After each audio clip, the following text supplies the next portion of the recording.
President Abdel Fattah al-Sisi arrived in Washington on Tuesday to take part in the U.S.-Africa Leaders Summit.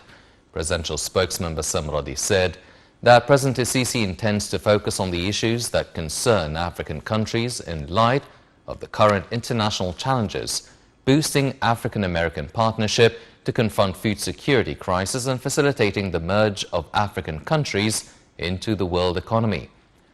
The spokesman added that the president's agenda includes meetings with several U.S. senior officials to discuss means of boosting bilateral cooperation. President al-Sisi will also hold talks with a number of world leaders on the sidelines of the summit.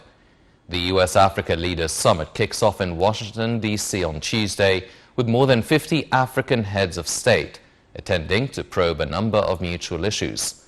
On the first day of the three-day summit, U.S. President Joe Biden is expected to announce the establishment of an advisory council on engagement with the African diaspora in the United States. The Egyptian Marines took charge of the Egyptian-U.S. Joint Command Marine Force, CMF 153, as part of cooperation with the U.S. and friendly relations to confront threats to regional security and stability. The force is tasked with combating trafficking, smuggling and terrorist activities in the Red Sea, Bab el-Mandeb and the Gulf of Aden regions. Officials said the joint force is to provide secure passing of ships through international waterways and is an important means of facing organized crime, which affects the international trade movement and the interests of friendly nations. The joint activities are held within continuing activities of the Egyptian-U.S. Joint Marine Maneuvers.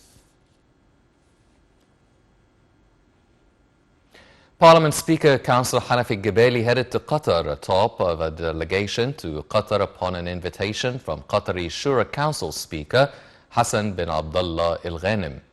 Al Gebeli is to hold expanded talks with the Qatari Shura Council Speaker over means of boosting ties on all fields. The talks are also to discuss boosting parliamentary ties. Speaker of the Senate Councillor Abdel Wahab Abdel Rezik held talks with China's ambassador to Cairo, Liao Liqiang, over consolidating historical ties binding Egypt and China. Abdel Rezik praised close coordination and distinguished cooperation between the two countries during the coronavirus pandemic, notably Chinese deliveries of COVID-19 vaccines to Egypt. The Speaker of the Senate also paid tribute to China's strong and historical support to the Palestinian cause at the international organizations. China's ambassador to Cairo hailed the achievements Egypt has witnessed under the leadership of President Abdel Fattah al-Sisi, saying Egypt is proceeding well on the road to become a regional and international force. He described the boom in Egyptian-Chinese relations as progressive, pushed by the will of the political leadership in both countries. Wadi Natrun Reform and Rehabilitation Center received a delegation from the National Council for Human Rights, civil society and rights organizations, as well as a number of media figures. During the visit, the guests were briefed on the status of inmates as well as the center's accommodation, qualification, health and reform utilities.